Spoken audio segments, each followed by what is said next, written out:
الحمدللہ رب العالمین والصلاة والسلام علی سید المرسلین اما بعد فاعوذ باللہ من الشیطان الرجیم بسم اللہ الرحمن الرحیم والعاقبۃ للمتقین آمنت باللہ صدق اللہ مولانا العظیم ان اللہ وملائکتہ یصلون علی النبی یا ایہا الذین آمنوا صلوا علیہ وسلموا تسلیما اللہم صلی علی سیدنا و مولانا محمد معدن الجود والکرم وآلہ وبارک وسلم۔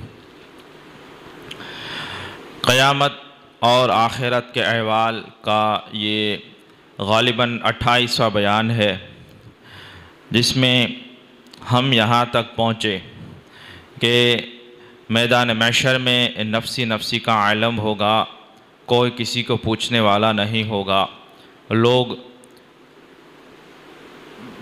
پسینے میں شرابور ہوں گے اور اللہ کے خاص بندے عرش کے سائے میں بھی ہوں گے، اور مختلف طرح کے ممبر لگے ہوں گے، نور کے ممبر ہوں گے، سونے کے ممبر ہوں گے، اسی طرح سے موتی جڑے ہوئے ممبر ہوں گے، چاندی کے گنبد والے ممبر ہوں گے، مختلف طرح کے لوگ، انبیاء کرام ہوں گے، علماء کرام ہوں گے، اس پر اللہ سے محبت کرنے والے اولیاء کرام اور اللہ کے لیے آپس میں محبت کرنے والے لوگ، وہ سب ہوں گے۔ لیکن کسی کا حساب شروع نہیں ہوگا، کسی کو جنت میں داخل نہیں کیا جائے گا، کچھ بھی نہیں ہوگا، اور ایسا ہولناک منظر ہوگا۔ اور پھر کس طرح سے یہ کچھ لوگ مشورہ کریں گے اور کہیں گے کہ اللہ کی بارگاہ میں ہمارا سفارشی ڈھونڈو، اور وہ پوری بخاری شریف کی حدیث وہ پڑھ کے سنائی تھی یہ اس سے پہلے کے جمعے پر، تو وہ یاد ہوگی۔ اب جب رسول اللہ صلی اللہ علیہ وسلم کی بارگاہ میں پہنچیں گے، حضور فرماتے ہیں کہ پھر میں چلوں گا، اور یہ اس امت کو خاصیت حاصل ہے کہ نبی کریم رؤوف الرحیم صلی اللہ علیہ وسلم نے یہ ارشاد فرمایا کہ ہم دنیا میں آنے والی امتوں میں سب سے آخر میں ہیں، لیکن حساب میں سب سے اول ہوں گے۔ اس امت کا حساب، اس کو آپ اگر اس کی اہمیت سمجھنا چاہیں تو دنیاوی معاملات میں آپ کو مثال کچھ دیتا ہوں۔ مثال کے طور پر کبھی کوئی آفس ہوتی ہے، کوئی ڈاکیومنٹس بتانے ہوتے ہیں، فائل لے کے جانا ہوتا ہے، کبھی کلیکٹر کے پاس جانا ہوا، جیسے پاسپورٹ ہی آپ کو شاید سمجھ میں آ جائے، آپ کو پاسپورٹ ہی نکالنا ہے۔ اب جس آفس پہ آپ گئے وہ سب ڈاکیومنٹس ویریفائی کے لیے، اب اتنی بھیڑ لگی ہوئی ہے، لمبی لائن لگی ہوئی ہے، اب آپ کو ٹائم دیا گیا صبح 10 بجے، آپ وہاں جا کے کھڑے رہ گئے، یا کوئی بھی گورنمنٹ کے کاغذات میں، اب باری آتے 2 بج جاتے ہیں، 3 بج جاتے ہیں، پھر ریسیس ہو جاتی ہے۔ اب یہ بولے اب کیا ہے، تو بولے اب صاحب لوگ کھانا کھانے، اب 1.5 گھنٹے کے بعد 4 بجے شروع ہوگا۔ اب آپ 10 بجے سے گئے ہیں، شام کو 6-7 بج جاتے ہیں۔ لیکن ایسا سوچیں کہ آپ کو وقت دیا جائے کہ آپ کو 12 بجے آنا ہے، اب آپ جیسے ہی گئے، اب جیسے ہی لائن میں کھڑے رہے، اندر سے آواز آئی ہمارے نام کی، وہ بھائی کہاں ہے؟ وہ ہم بھاگتے بھاگتے پہنچ گئے، ہمارا فوراً ڈاکیومنٹ چیک ہو گیا، بولے تم جاؤ، ہم 15 منٹ میں فری ہو گئے۔ کیسا اچھا لگے گا؟ لوگ سارے لائن میں لگے ہوئے ہیں، اور گرمی بھی ہے، پیاس بھی ہے، کھانا بھی، کیونکہ ریسیس تو صاحب لوگوں کی ہوتی ہے نا، اب بھی لائن میں کھڑے لینے والوں کی ریسیس تھوڑی ہوتی ہے، ان کو تو ڈر ہوتا ہے کہ کہیں کھانے کے لیے جائیں گے تو یہ وارہ نہ چلا جائے، ہماری باری نہ چلی جائے۔ آئی بات سمجھ میں؟ تو یہ دنیاوی معاملات میں کیسا ہوتا ہے، بلکہ کئی مرتبہ ایسا بھی ہوتا ہے کہ آدمی صبح سے لے کر شام تک کھڑا رہتا ہے، پھر وقت پورا ہو جاتا ہے، اس کی باری نہیں آتی، اب وہ کہتا ہے کہ ہوے کالے آؤ جو، اوہو کچھ نہیں بول سکتا ہے نا۔ اسی طرح سے یہ نوٹ بندی میں بھی تو شاید کئی لوگوں کو تجربہ ہوگا، اور نوٹ بدلنے کے لیے بینک میں کتنی لوگ لائنیں لگاتے تھے، اور اب کوئی چھٹکارا ہی نہیں، پیسے جو ہیں ہاتھ میں وہ چلتے نہیں، اب وہ دینا ہی پڑے گا، اور جب تک تمہارا نمبر نہیں آئے گا تم کچھ کر ہی نہیں سکتے۔ اب لوگ انتظار میں بیٹھے ہوئے ہیں، سب بیٹھے ہوئے ہیں۔ اب وہ محشر کا منظر دیکھیں، دنیا کی جو لائن ہوتی ہے آفس میں وہ تو 40 50 100 200 لوگوں کی لائن ہوگی، لیکن میدان محشر میں تو کروڑوں لوگوں کی لائن ہوگی۔ صرف آج کے اس دن اور یہ جو چل رہا ہے ہمارا زمانہ، اس میں پوری دنیا میں 700 کروڑ سے زیادہ لوگ ہیں انسان۔ یہ تو جنہوں نے گنا ہے وہ بتاتے ہیں، اصل کتنا ہے وہ تو اللہ جانتا ہے۔ صرف آج کے دور کی بات ہے، 700 کروڑ، 7 ارب سے زیادہ لوگ اس دنیا میں دھرتی پر ہے۔ تو اس سے پہلے کتنے ہوں گے، اور اس کے بعد قیامت تک کتنے لوگ پیدا ہوں گے؟ پھر یہ صرف انسانوں کی بات ہے، پھر جنات، وہ تمام کے تمام میدان محشر میں ہوں گے۔ اب ہماری باری کب آئے گی؟ اور جب تک حساب ہوگا نہیں تب تک تو وہ دھوپ میں کھڑا رہنا ہے، تب تک تو وہ سب کچھ اٹھانا ہے، بھگتنا ہے۔ آئی بات سمجھ میں؟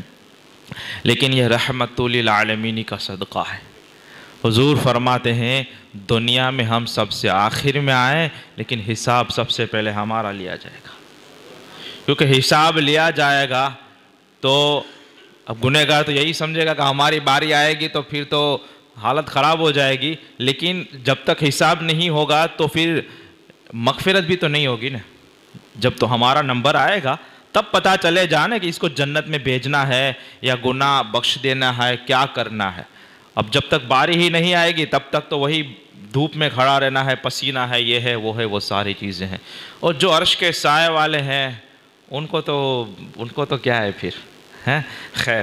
لیکن یہ بھی نہیں ہوگا، حضور صلی اللہ علیہ وسلم سجدے میں جائیں گے، شفاعت کبریٰ کا دروازہ کھلے گا، اور پھر کیا ہوگا، کیسے ہوگا، اور حساب کی شروعات ہوگی۔ اس سے پہلے کیا ہوگا وہ میں بخاری شریف کی حدیث کا مفہوم و ترجمہ صرف سنا دیتا ہوں۔ وہ بھی حدیث تھوڑی لمبی ہے، اور آپ جانتے ہیں کہ وہ پوری حدیث سناتے ہیں، وہ سب کرتے ہیں تو پھر سمجھانا بھی پڑتا ہے نا، تو وقت ہمارے پاس اتنا نہیں ہو رہتا۔ یہ ابن عباس رضی اللہ تعالی عنہ سے روایت ہے، فرماتے ہیں کہ رسول اللہ صلی اللہ تعالی علیہ وآلہ وسلم نے ارشاد فرمایا کہ میں نے دیکھا، میدان محشر کا منظر میں نے دیکھا، تو میں نے دیکھا یا تو خواب میں دیکھا کہ انبیاء کرام اپنی امت کے ساتھ آ رہے ہیں محشر میں، تو کوئی نبی آ رہا ہے تو اس کے ساتھ صرف ایک ہی اس پر ایمان لانے والا ہے۔ کوئی نبی اس طرح سے آ رہا ہے، کوئی نبی آ رہا ہے کہ اس پر ایمان لانے والے صرف 2 لوگ ہیں۔ ایسے لاکھوں انبیاء کرام گزرے ہیں، اس میں ایسا بھی ہوا۔ تو حضور فرماتے ہیں کوئی نبی محشر میں اس طرح سے آئے کہ اس پر ایمان لانے والا کوئی ایک ہے، کوئی اس طرح سے آ رہا ہے کہ اس پر ایمان لانے والے صرف 2 ہیں، اور کوئی ایسا نبی آ رہا ہے کہ جس کے ساتھ ایک جماعت ہے پوری جو ان پر ایمان لائی، اور کوئی نبی ایسے بھی آئے کہ جن کے ساتھ کوئی ایمان لانے والا تھا ہی نہیں۔ اللہ اکبر، کوئی وہ اکیلے آئے، ایمان لانے والے ان کے پیچھے چلنے والے کوئی نہیں تھے، ایسے بھی آئے۔ پھر میں نے ایک ایسی جماعت کو دیکھا، ایسے ایمان والوں کو دیکھا جس نے زمین کے کناروں کو بھر دیا، اتنے سارے، بہت زیادہ کثیر تعداد میں۔ تو حضور فرماتے مجھے یہ گمان ہوا کہ یہ شاید میری امت ہے، تو مجھے کہا گیا، اتنے سارے لوگ کہ زمین کے کنارے بھر گئے اس سے، اتنے زیادہ لوگ، تو کہا گیا کہ یہ حضرت موسیٰ علیہ السلام اور ان کی قوم ہے۔ تو حضرت موسیٰ علیہ السلام اور ان کی قوم بہت زیادہ آئی۔ پھر مجھے کہا گیا کہ ادھر دیکھو، ادھر دیکھو، اس طرف دیکھو، اس طرف دیکھو۔ کہتے ہیں کہ میں نے یہاں دیکھا، وہاں دیکھا، تو لوگ ہی لوگ نظر آنے لگے، لوگ ہی لوگ، ایمان والے ہی ایمان والے نظر آنے لگے، امت ہی امت نظر آنے لگی، یہاں تک کہ زمین کے کنارے بھر گئے، اور کہا گیا کہ یہ آپ کی امت ہے، سب سے زیادہ یہ آپ کی امت ہے۔ اور پھر حضور صلی اللہ علیہ وسلم ارشاد فرمایا، اور مجھے کہا گیا کہ اس امت میں 70,000 ایسے لوگ بھی ہیں جن کو بغیر حساب، بغیر کتاب، بغیر حساب و کتاب اور بغیر عذاب کے ڈائریکٹ جنت میں داخل کر دیا جائے گا۔ ان پر حساب کتاب نہیں ہوگا، پہلے ان لوگوں کو کہا جائے گا کہ آپ اندر میں جائیں، جنت میں آپ چلے جائیں، پھر بعد میں سب کے حساب شروع ہوگا۔ تو یہ 70,000 لوگ اس طرح سے جائیں گے۔ اب ہم میں سے سن کر تو لوگوں کو ایسا لگتا ہے کہ ہمارا چانس لگ جائے گا، ہے نا؟ سب کو ایسا ہی لگتا ہے نا، آج یہی حال ہے۔ ہمیں ایسا امید بہت کرتے ہیں ہم، یہ یعنی امید سے جنت میں جانا ہے لوگوں کو، عمل سے نہیں جانا ہے۔ حالانکہ حقیقت یہ ہے کہ انسان کو دنیا نصیب سے ملتی ہے اور آخرت محنت سے ملتی ہے، لیکن لوگوں نے الٹا کر دیا ہے۔ دنیا کے لیے محنت کر رہے ہیں، صبح جلدی جلدی اٹھ رہے ہیں، دوپہر میں کوئی 2 بجے کھاتا ہے، کوئی 4 بجے کھاتا ہے، کوئی 6 بجے کھاتا ہے، بولے دھندے کا ٹائم ہے، گراہکی کا ٹائم ہے۔ رات کو سیزن ہوتی ہے تو 12 بجے تک آدمی کھاتا ہے، کرے کھانے کی بھی پرواہ نہیں، نہانے کی بھی پرواہ نہیں، کپڑے بھی بولے سب چلے گا، بس مال آنا چاہیے۔ اتنی محنت، اتنی بھاگ دوڑ، سب کچھ، گرمی بھی برداشت کر رہا ہے، صبح صبح ٹھنڈی میں بھی کوئی 4 بجے اٹھ جاتا ہے، اتنی محنت۔ بولے کیوں اتنی محنت؟ بولے یہ دنیا ہے تو محنت تو کرنی پڑے گی، نہیں محنت کے بغیر تو نہیں ملے گی۔ ہم کہتے ہیں کیا نصیب سے زیادہ ملے گا؟ بولے نا، نصیب ہوگا، وہ سب بولتے ہیں کہ نصیب ماں ہو ایٹلو ج مڑے، لیکن محنت کتنی کرتے ہیں دنیا کے لیے؟ کرتے ہیں نا، لیکن آخرت اور اس کو نصیب پہ چھوڑ دیا، ابھی تو اللہ معاف کر سے، تو یہ الٹی بات ہے۔ آخرت میں انسان کو جو کچھ چاہیے اس کے لیے دنیا میں محنت کرنی پڑتی ہے، اور جتنا روزی کا سوال ہے، رزق کا سوال ہے، آپ لوگ سننے کے لیے بیٹھے ہیں، اس لیے میری ذمہ داری ہے کہ میں آپ تک ایسی باتیں پہنچاؤں جو حقیقت ہے۔ آدمی کا رزق اس کو اسی طرح تلاش کرتا ہے جس طرح اس کی موت اس کو تلاش کرتی ہے۔ موت آدمی کو کہاں کہاں آتی ہے، کیسی کیسی جگہوں پر آتی ہے، کیسی کیسی حالت میں آتی ہے۔ ہم کیا کہتے ہیں، اینا نصیب میں وہ ای جگہ ہے موت لکھی ہے اسے ہے، وہ ڈھونڈ لیتی ہے۔ اگر کوئی لوہے کا محل بنائے، اس میں لوہے کے بڑے بڑے دروازے بنائے، اور اس میں لوہے کی مضبوط ترین پیٹی بنائے، وہ پیٹی کے اندر میں دوسری 10 پیٹیاں جمع کرے، اور 10ویں پیٹی کے اندر میں سب میں وہ علی گھڑی تالے لگا کر اگر وہ اندر میں چھپ جائے تو کیا موت نہیں آئے گی؟ آئے گی کہ نہیں آئے گی؟ بلکہ اگر تمہاری قسمت میں موت سمندر کی 1000 فیٹ نیچے گہرائی میں لکھی ہو تو آدمی سب مرسیبل کی 2 کروڑ روپے کی ٹکٹ لے کر بھی وہاں پہنچ جاتا ہے۔ دیکھا نا آپ نے کچھ وقت پہلے 4 لوگ، سب مرسیبل کی ٹکٹ کتنی تھی؟ ایک آدمی کی 2 کروڑ روپے کی ٹکٹ، دونوں باپ بیٹے 4 کروڑ روپے کا ٹکٹ کا خرچ کر کے اتنی 1000 فیٹ نیچے سمندر کی گہرائی میں پہنچے۔ بولے کیوں جا رہے ہو؟ بولے 100 سال پہلے وہ جو ڈوب گئی تھی اس کو دیکھنے جا رہے ہیں۔ اب ڈوبے ہوئے کو دیکھنے کے لیے گئے تو یہ بھی ڈوبے۔ لیکن ہم کیا کہتے ہیں؟ پھر کوئی پتہ چلا اس کے بارے میں تو ہم کہتے ہیں کہ اس کی موت وہاں لکھی تھی، یہی کہتے ہیں نا۔ تو اگر موت تمہاری سمندر کی گہرائی میں لکھی ہے 1000 فیٹ، تو وہاں پہ تو آدمی سوچ بھی نہیں سکتا، کیونکہ اگر آدمی سچ میں ڈوب جائے، ایسے ہی ڈوب جائے تو مر جائے گا تو اس کی لاش اوپر آ جائے گی۔ لیکن اگر اللہ نے قسمت میں 1000 فیٹ نیچے لکھا ہے تو آدمی 2 کروڑ کا ٹکٹ لے کر وہاں پہنچتا ہے۔ سمجھے بات کو؟ کسی کی آسمان میں موت ہوتی ہے بادلوں کے اوپر، تو پلین میں جاتا ہے، وہ پلین پھٹ جاتا ہے، ایک ساتھ 200-300 لوگ چلے گئے۔ تو ہم کہتے ہیں کہ یہ موت ہے۔ تو جس طرح سے موت ہمیں کہیں پر بھی ہو ہمیں تلاش کر رہتی ہے، روزی بھی اسی طرح تلاش کرتی ہے۔ اور ایک حدیث قدسی میں تو میرا رب یہ فرماتا ہے کہ اگر بندہ یہ کہے کہ مجھے روزی نہیں چاہیے، مجھے روزی نہیں چاہیے، اللہ فرماتا ہے جب تک اس کے نصیب میں جتنا میں نے لکھا ہے اس کا آخری لقمہ، لاسٹ لقمہ جو میں نے اس کی تقدیر میں لکھا ہے، جب تک اس کے حلق کے نیچے نہیں اتاروں گا اس کو موت ہی نہیں دوں گا۔ بولو اب اتنی بڑی کوئی گارنٹی دیتا ہے تمہیں؟ کوئی دھندا ایسی گارنٹی دیتا ہے؟ کوئی سیٹھیا ایسی گارنٹی نہیں دیتا نا. یہ تو رب ہے کہ وہ اتنی گارنٹی دے رہا ہے کہ میں نے جتنا لکھا ہے، اور بندہ کہے کہ مجھے نہیں چاہیے، پھر وہ دریا میں پہنچ جائے، جنگل میں چلا جائے، اس کے تقدیر میں لکھا ہوا آخری لقمہ جب تک نہیں اتارے گا اس کو اللہ موت ہی نہیں دے گا. لیکن آدمی کو بھروسہ اللہ پر کم ہوتا ہے تو پھر وہ ادھر ادھر بھٹکتا رہتا ہے. تو بات سمجھ میں آئی؟ تو دنیا کو اگر نصیب پہ آدمی چھوڑ دے، کوشش کرے لیکن نصیب پہ چھوڑ دے، آپ یقین مانیں آپ کے نصیب میں جتنا لکھا ہے، کیا کتنے لوگوں کو آپ نہیں دیکھتے صرف محنت سے روزی ملتی اور محنت سے پیسہ ملتا تو آج سب سے زیادہ امیر کون ہوتے؟ مزدور. کتنی محنت کرتے. لیکن امیر لوگ کیا کرتا ہے؟ 12 بجے اٹھتا ہے، اے سی کار میں آفس پر آتا ہے، آدھا گھنٹہ چکر لگا کے نکل جاتا ہے، لاکھوں کروڑوں میں باتیں کرتا ہے، حالانکہ وہ تو عیش کر رہا ہے. اور مزدور ٹھنڈی میں گرمی میں اتنی محنت کرتا ہے.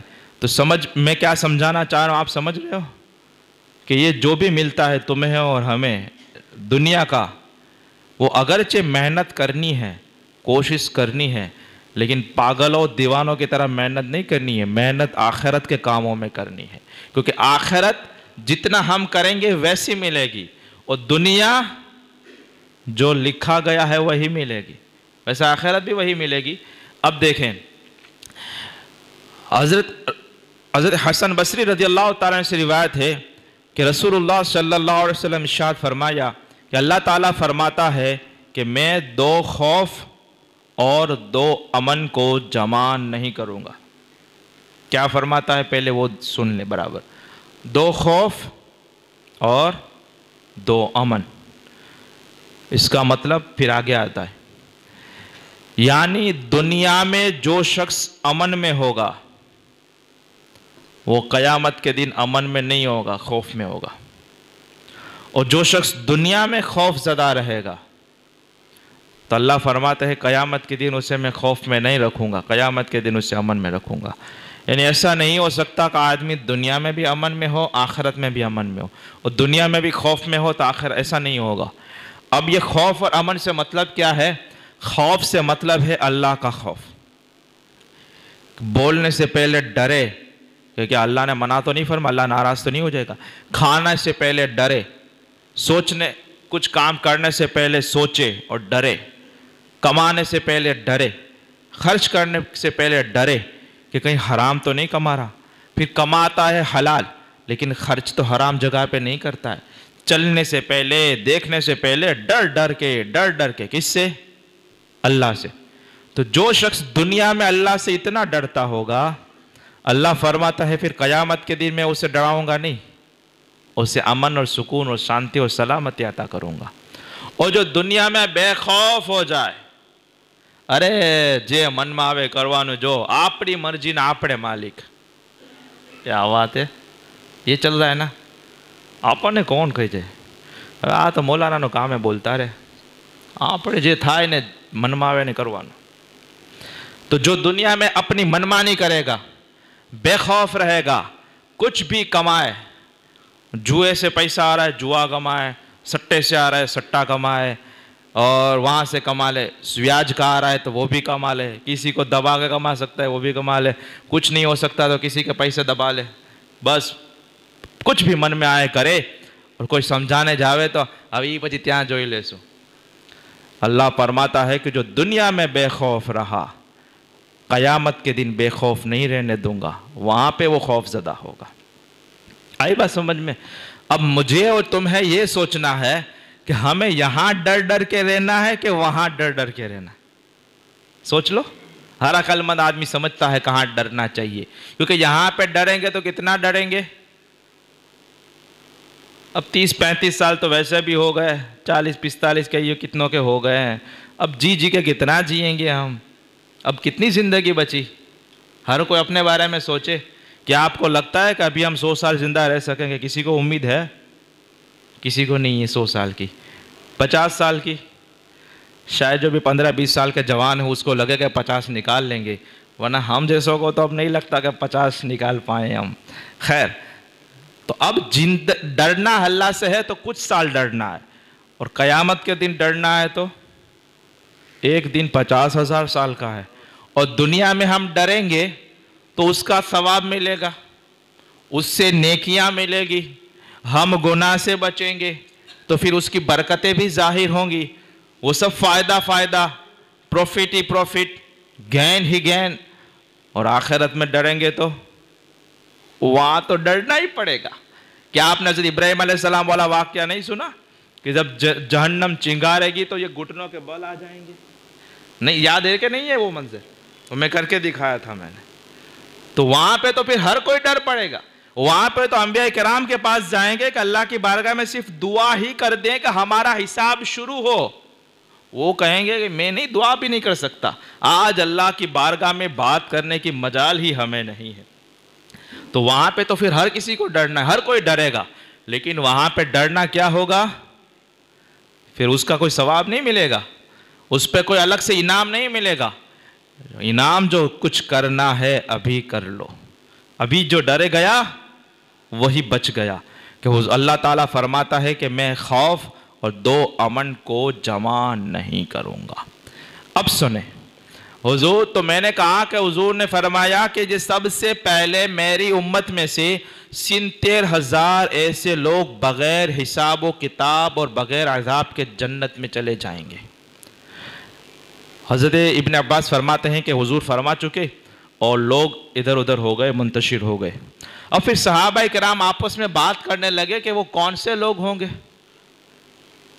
آپ نے تو سن کر یہی کر لیا نا کہ اپنا نمبر آج جائے گا، لیکن صحابہ کرام سوچنے لگے کہ وہ کون سے لوگ ہوں گے. اور صحابہ کرام نے کہا کہ ہماری پیدائش تو شرک کی حالت میں ہوئی، بعد میں ہم اللہ رسول پر ایمان لائے، تو ہمارا نمبر تو اس میں نہیں آ سکتا. آج کا مسلمان اور صحابہ کی عقیدہ اور خوف خدا کا منظر دیکھیں. آج شرابی بھی یہ سمجھتا ہے کہ میری مغفرت ہو جائے گی. بے شک امید رکھنی چاہیے، لیکن وہ شراب اسی امید میں پیتا ہے کہ اللہ بخشی دینو. جگاری جگار کھیلتا ہے، کیا کہتا ہے؟ واللہ بچے نعرے گرنا اس کا مطلب یہی ہوتا ہے کہ وہ یہ سمجھتا ہے کہ اب میرا تو چھٹکارا ہو ہی جائے گا. صحابہ کرام حضور کے ساتھ رہ رہے ہیں، خود حضور سے اپنے کانوں سے سن رہے ہیں کہ 73,000 بغیر حساب کتاب اور بغیر عذاب کے جنت میں چلے جائیں گے. اور صحابہ آپس میں یہ گفتگو کرنے لگے کہ ہماری پیدائش ہوئی تو وہ کفر و شرک کا زمانہ تھا، تو ہماری پیدائش تو اس میں ہوئی، تو پھر ہماری باری تو نہیں آ سکتی. ہاں یہ امید ہے کہ ہماری اولاد جو ہوگی وہ جو ایمان کی ہمارے مسلمان کے گھر میں پیدا ہوگی وہ بچپن سے ہی مومن مسلمان ہوں گے، تو امید ہے کہ شاید ان کا نمبر آ جائے، کیونکہ 73,000 کہا تھا. اب واپس حضور کے پاس بات ہوئی، اس بات کا ذکر نکلا تو کہا گیا کہ یا رسول اللہ وہ کون سے شخص ہوں گے؟ دیکھو یہ جو بغیر حساب کتاب جنت میں جائیں گے، یہ آپ کو صرف انفارمیشن دینے کے لیے نہیں بتا رہا، یہ بات یاد رکھے. میں تقریریں اس لیے نہیں کرتا کہ آپ سب کمپیوٹر اور موبائل کی طرح ڈیٹا اپنے پاس رکھیں اور دوسروں پہ فتوے بتاتے رہیں. یہ ہوتا ہے عمل کے لیے. ہم اچھوں کی نقل بھی اچھی ہوا کرتی ہے. میں جانتا ہوں کہ ہم اچھے، میں اچھا نہیں ہوں، لیکن کم سے کم جو لوگ اچھے گزر چکے، پہلے جو اچھے لوگ چلے گئے، یا ابھی جو زمانے میں جو اچھے لوگ ہیں، ہم ان کی چھوٹی موٹی سچی جھوٹی کچھ نقل ہی تو کر لیں. اچھوں کی نقل بھی اچھی ہوا کرتی ہے. کہ حضور نے فرمایا من تشبہ بقوم فہو منہم، جو جس قوم سے مشابہت کرے وہ اسی قوم سے ہے. جو جس قوم کی نقل کرے، جو جس قوم جیسا کام کرے، مشابہت کرے، وہ اسی میں سے ہے. تو ہم نیک لوگوں کی نقل ہی کر لیں، نیک لوگوں کا کم سے کم ان کے جیسا بننے کی یا ان کے کسی بات پر عمل کرنے کی کوشش ہی کر لیں کہ اللہ تعالیٰ اس کے ذریعے بھی لاکھوں لوگوں کی بخشش اور مغفرت صرف اسی لیے ہو جائے گی. ایک قول میں آتا ہے ایک شخص کا انتقال ہو گیا، بعد میں ان کو خواب میں دیکھا گیا، بولے کیا معاملہ ہوا؟ تو کہا کہ میرے تو گناہ اتنے تھے، کوئی نیک عمل نہیں تھا، اور میرا حساب ہوا کہاں، اس کو تو بخشش نہیں ہوگی. پھر لیکن اللہ تعالیٰ نے فرمایا کہ تو نے دمشق کی مسجد میں خواجہ، میں نام بھول گیا، ایک بزرگ ہمارے گزرے ہیں نام، خواجہ رحمت اللہ علیہ کا تو نے ہاتھ چوما تھا، تو اس ہاتھ چومنے کی برکت سے تیری بخشش کر دی جاتی ہے۔ اب کسی نے سوچا بھی نہیں ہوگا کہ کسی کا ہاتھ چومنے سے بخشش ہو جاتی ہے، آئی بات سمجھ میں؟ تو اللہ والوں کی شان اتنی بلند ہوتی ہے کہ ان کے وہاں حاضر ہونے سے یا ان کی کسی طرح سے نسبت، اس لیے میں کہتا ہوں آج لوگوں نے ایک اور جملہ نکالا ہوا ہے، وہ ہے کہ آپڑے تو گنہگار چاہیے۔ اب وہ آپڑے گنہگار چاہیے، اس کو وہ سرٹیفکیٹ کے طور پر استعمال کرتا ہے، سمجھے؟ نہیں سمجھے؟ میں سمجھا تھا۔ وہ کہتا ہے کہ بھائی نماز کیوں نہیں پڑھتے؟ بولے آپڑے تو گنہگار چاہیے۔ داڑھی کیوں نہیں؟ آپڑے تو گنہگار ہے۔ جھوٹ کیوں بولتے؟ آپڑے تو گنہگار ہے۔ ارے تم یہ گندا کام کیوں کرتے ہو؟ آپڑے تو گنہگار۔ ارے آپڑے گنہگار کا مطلب یہ ہے کہ تم ہر گناہ کرو گے؟ پھر ارے گنہگار کا مطلب یہ ہے کہ پھر توبہ کرو، سدھرو، اب کتنی دیر ہے؟ تو آج یہ سرٹیفکیٹ کے طور پہ لوگ استعمال کرتے ہیں کہ آپڑے تو گنہگار چاہیے، آپڑے تو نو تھا۔ میں کہتا ہوں اگر مسلمان سے یہ سب چیزیں نہیں ہوں گی تو پھر کس سے ہوگی؟ پھر اور جس سے ہوگی وہی بچے گا، آئی بات سمجھ میں؟ تو میں یہ نہیں کہتا کہ آپ سارے کے سارے اللہ کے ولی بن جاؤ، وہ تو اللہ جسے بناتا ہے وہ بنتا ہے، لیکن اگر آپ گناہ، ہر کوئی گنہگار ہوتا ہے لیکن اچھا گنہگار وہ ہے، گنہگار اچھا ہوتا ہے کبھی؟ حضور فرماتے ہیں ہر آدمی گناہ کرتا ہے، گنہگار ہوتا ہے، لیکن اچھا گنہگار وہ ہے جو گناہوں کو چھوڑ دے اور توبہ کر لے۔ اس میں ہم سب کے لیے ہے۔ میں بھی یہ دعوت نہیں کرتا کہ ایک بھی گناہ نہیں ہوتا، نہیں، گناہ انسان سے ہو جاتے ہیں، کبھی کبھی عادت کے طور پر ہو جاتے ہیں، کبھی کبھی بھول سے ہو جاتے ہیں، کبھی کبھی توجہ نہیں رہتے اس لیے ہو جاتے ہیں، کبھی کبھی نفس ہوتا ہے اس لیے ہو جاتے ہیں، کبھی شیطان بہکاتا ہے اس لیے ہو جاتے ہیں، لیکن وہ رحمان ہے، اس نے کہا کہ تو گناہ کرتا ہے تو کر، لیکن جب بھی میری بارگاہ میں آ کر گناہ چھوڑنے کا ارادہ کرے گا، مجھ سے بخشش اور مغفرت چاہے گا، میں تجھے بخش دوں گا۔ لیکن مسلمانوں کو شیطان نے یہ کہا کہ اپنے تو گنہگار ہیں، اس لیے کیا مطلب؟ بولے ہم زندگی پر گناہ کریں گے، نہیں، اس کا مطلب یہ نہیں، ہم گنہگار ہیں کا مطلب یہ ہے کہ ہم گناہوں کو اب چھوڑ دینا ہے۔ آئی بات سمجھ میں؟ سمجھ میں آ رہا ہے؟ کوشش کریں گے۔ سیدی سرکار اعلیٰ حضرت فرماتے ہیں ایک شعر میں کہ ان کے در پر جیسے ہو مٹ جائیے، ہم اچھے ہیں، برے ہیں، نیک ہیں، گنہگار ہیں، بڑے گنہگار ہیں، سب سے بڑے گنہگار ہیں، گنہگاروں کے سردار ہیں، چور ہیں کہ چور کے سردار ہیں۔ اعلیٰ حضرت فرماتے ہیں ان کے در پر جیسے ہو مٹ جائیے، ناتوانو کچھ تو ہمت کیجئے، کچھ تو ہمت کرو۔ اگر ابھی تک زندگی گناہوں میں نکلی ہے تو نکلی، چلو، لیکن کچھ تو سدھرنے کی کوشش کرو یار۔ اگر آپ 25 گناہ کرتے ہو، 25 نہیں چھوڑ سکتے، ایک آدھ کی تو ٹرائی تو کرو یار، ایک آدھ چھوڑ دو۔ جیسے ایک صحابی حضور کی بارگاہ میں حاضر ہوئے، ایمان لائے، اب کہا یا رسول اللہ میں زنا بھی کرتا ہوں، چوری بھی ہوتی ہے مجھ سے، شراب بھی ہوتا ہے، یہ بھی ہوتا ہے، جھوٹ بھی بولتا ہوں، اب میں سب کو ایک ساتھ نہیں چھوڑ سکتا، آپ ایسا کچھ کریں نا کہ میں ایک کو چھوڑوں، پھر جب ایک کو چھوڑوں گا نہ تھوڑا پھاوٹ آ جائے گی، نہیں پھر دوسرا چھوڑوں گا۔ اب وہ تو رسول اللہ تھے، ویسے یہ چھوٹ ہم نہیں دے سکتے کہ کسی باقی سب گناہ کرو نہ ایک نہ کرو، لیکن وہ رسول اللہ تھے اور لوگوں کو سکھانا ہوتا ہے، بہت ساری اس میں حکمتیں ہوتی ہیں، بہت سارے زمانے کی باتیں بھی ہوتی ہیں۔ حضور نے فرمایا، بولے یا رسول اللہ میں ایک گناہ چھوڑ سکتا ہوں، آپ جو بولو گے نا وہ چھوڑ دوں گا۔ اب حضور نے کیا کہا ہوگا؟ زنا کے بارے میں کہا ہوگا، شراب کے بارے میں کہا ہوگا، چوری۔ حضور نے کہا ایسا ہے، ٹھیک ہے، تو جھوٹ بولنا چھوڑ دے۔ اب سب کو تعجب ہوا، ارے زنا، شراب، اس سب کو چھوڑ کر حضور جھوٹ کے بارے میں بول رہے ہیں، جھوٹ چھوڑ دے۔ اس نے کہا چھوڑ دیا، اب سے میں کھوٹا نہیں بولوں گا، اب سے میں جھوٹ نہیں بولوں گا۔ بولے جب بول سچ ہی بولنا، بولے اب سچ ہی بولوں گا۔ اب وہ تو بولے تو بہت آسان ہو گیا، اسلام تو بالکل آسان ہے، خالی جھوٹ نہیں بولنا ہے۔ میں بھی آپ کو یہی کہ جھوٹ چھوڑ دو۔ آدمی جھوٹ چھوڑتا ہے، لوگ ہم سے کہتے ہیں باپو حضرت